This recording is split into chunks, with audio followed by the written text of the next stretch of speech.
Newton Media Group and Peter Hollins present the Science of Self podcast. This is Monday, November 1st, 2021. Mind over matter, the self-discipline to execute without excuses, control your impulses, and keep going when you want to give up. Written by Peter Hollins, narrated by Russell Newton.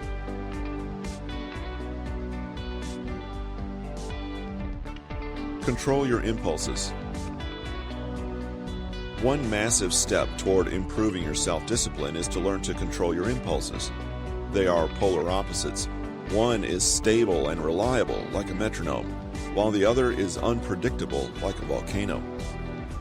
An impulse is the sudden need to do or not do something, an uncontrollable urge. Impulses are often acted upon without forethought or planning, and can come out of nowhere to derail your entire day. This is where self-discipline dies, because you're at the mercy of a spur-of-the-moment whim. You can't engage in both at the same time. Control over impulses is a key to consistent discipline. For instance, imagine that you're playing piano during a big performance, but you get the sudden impulse to scratch an itch on your face. The itch is not urgent, nor is it important, but it's something nagging in the back of your mind that will cause you discomfort unless you address it. Now, will you break your performance to scratch the itch, or will you ignore the temporary distraction? You would probably recognize that your impulse should take a back seat to maintaining self-discipline in this instance. Only rarely, like the above example, is it clear that we should suppress these random impulses. But just like the piano performance, we don't realize how much indulging in an impulse will throw us off. These things add up, and so does the time required for you to refocus yourself and get back on the horse of self-discipline. How can we defeat this type of enemy? First, we must understand it. Impulses have been the subject of psychological research for many years. Recently, researchers from the European Molecular Biology Laboratory have found strong connections between two parts of the brain related to impulse control: the prefrontal cortex, the part of the brain responsible for complex cognition, personality, decision-making, and social behavior, and the brain stem, the portion of the brain that regulates basic autonomic functions such as heart rate and breathing. This means that we possess a significant number of connections that allow us to self-regulate and control. It takes a conscious thought in our prefrontal cortex, and it travels to our brainstem for calm and relaxation. When we have a strong link between the two, we can better exercise self-discipline.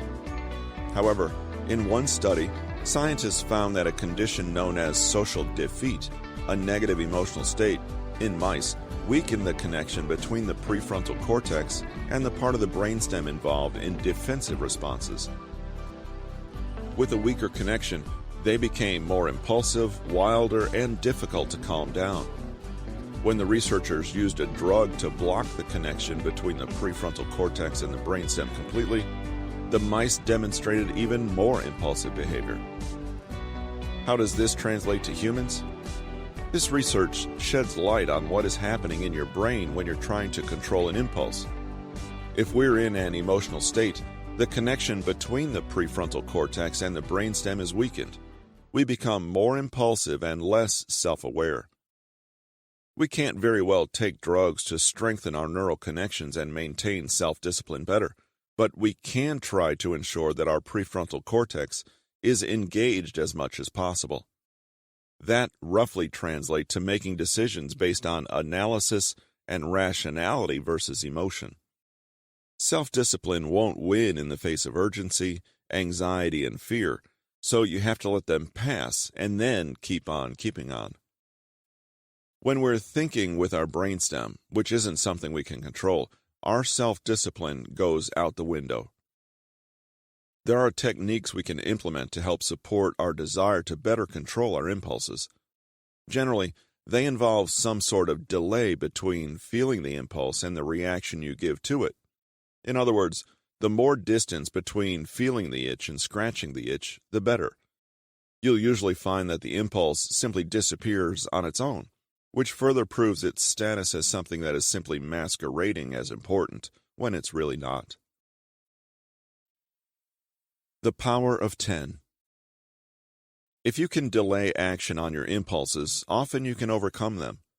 There is something to be said for taking a breath, counting slowly to 10, and giving yourself a moment.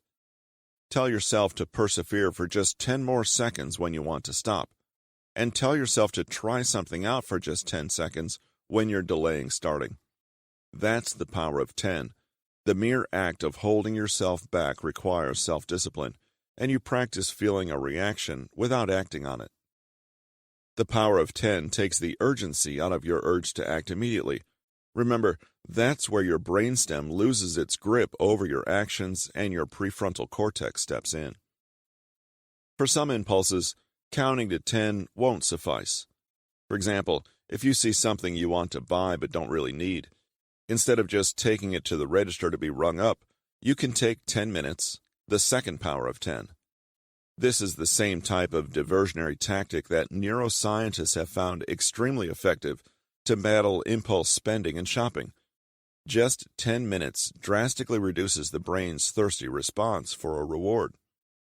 Rather than rush to purchase the item, you could leave the store for 10 minutes, and you'll be less likely to follow through with the purchase. Usually, an itch will disappear within seconds. A strong emotional spike will mostly dissipate within 10 seconds. You might stop seeing red in that time span. Your initial reaction just might have given way to rational thought. After all, anyone can withstand anything for 10 seconds, right? Keep this mantra in mind and bypass the danger zone where your brainstem is in control of your actions. Label your feelings. A person who doesn't understand his or her emotions is more likely to act on impulse. If you can't identify when you're feeling angry or stressed or embarrassed, you may act in a way that just makes it worse. In essence, if you don't realize what you're feeling, you'll be unable to stop it. For example, suppose you have an argument with someone and you impulsively stomp off and slam the door on your way out. Those behaviors scream anger, but they likely happen so quickly, so impulsively that you didn't consciously think, you just reacted. If you took a moment to realize why you want to storm out the door and how angry you are, you would have a better chance of tempering your response. Instead of leaving in a huff, say, "I think I'm feeling angry right now. I should deal with the anger first and then respond after it passes." This takes the acute impulse out of the situation and increases the chance that things will go better once the situation is de-escalated. It also gives you an exact symptom to deal with: anger, resentment, bitterness, frustration. And from that, you can find a roadmap to deal with it. That wouldn't be possible without a label. It's acceptable to feel angry, embarrassed, frustrated, and ashamed, but what isn't acceptable is to substitute these initial reactions as your response and act impulsively. When you take a pause to identify what you're feeling, often you'll realize that things aren't quite as urgent as you thought. Write down the facts. Writing down the facts of a situation helps you to clarify what is real, what is not, and what your ideal outcome is. This is related to the power of 10 in that you are pausing to sort through the facts before you act impulsively with the brainstem. And, of course, you write much more slowly than you think, so this slows down your entire reactive process. That bodes well for the prefrontal cortex and self-discipline.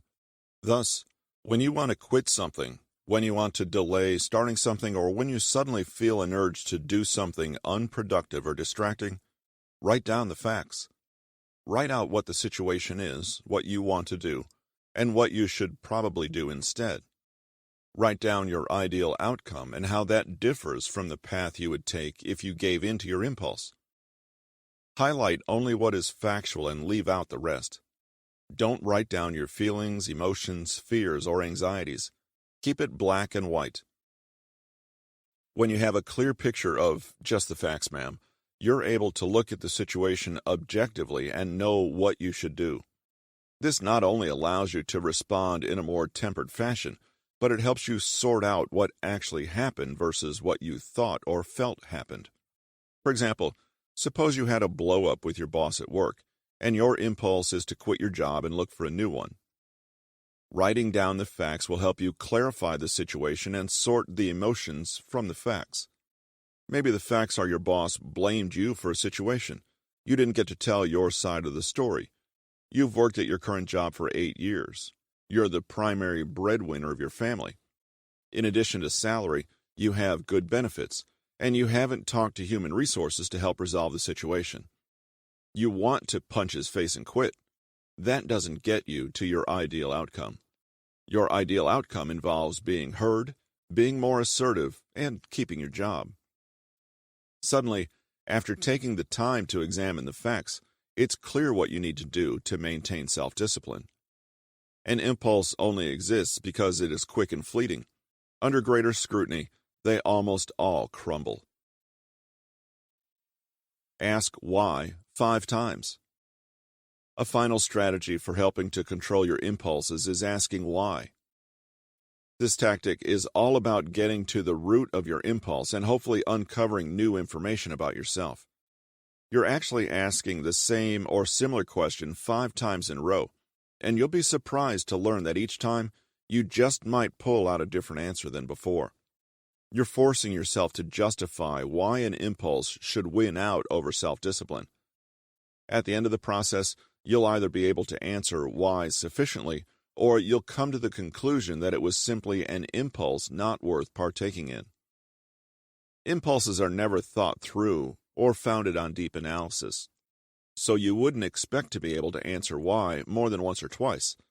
Thus, only if you can answer why a few times does it pass the sniff test of importance or urgency. Practically speaking, what does this look like? Suppose you have an impulse to break your spending discipline and buy a new sweater. Why do you want it? I like it. Why do you want it? It's a great price. This is as far as an impulse will probably carry you. Why do you want it? No real reason other than wanting it. Why do you want it? Looks cool? Why do you want it? I guess I don't really. Once you've asked yourself the why 5 times, in 5 different ways, you've distilled the main pros and cons for why you should or shouldn't buy the shirt. And really, you've come up with nothing to justify the impulse. If this was really a shirt that you needed in some way, you'd be able to come up with better answers, such as, because my other shirt ripped, or I have a wedding coming up, or I want to look nice for a date. In those instances, you're not dealing with an impulse masquerading as a need, it's an actual need. Even if it doesn't bring you to the point where you realize you can't answer why 5 times, which is a red flag, at least it will force you to stop and think about your decisions. Whatever the case, you've become more mindful and more likely to be disciplined in your daily life. Looking at each of these strategies, the common themes involve reflection, self-awareness, and pausing before responding. That is from Peter Hollins' book, Mind Over Matter, available now on Amazon and Audible at bit.ly/mindovermatterhollins. Peter Hollins is a best-selling author, a human psychology researcher, and a dedicated student of the human condition. You can visit bit.ly/Peter Hollins to pick up your free human nature cheat sheet, 7 surprising psychology studies that will change the way you think.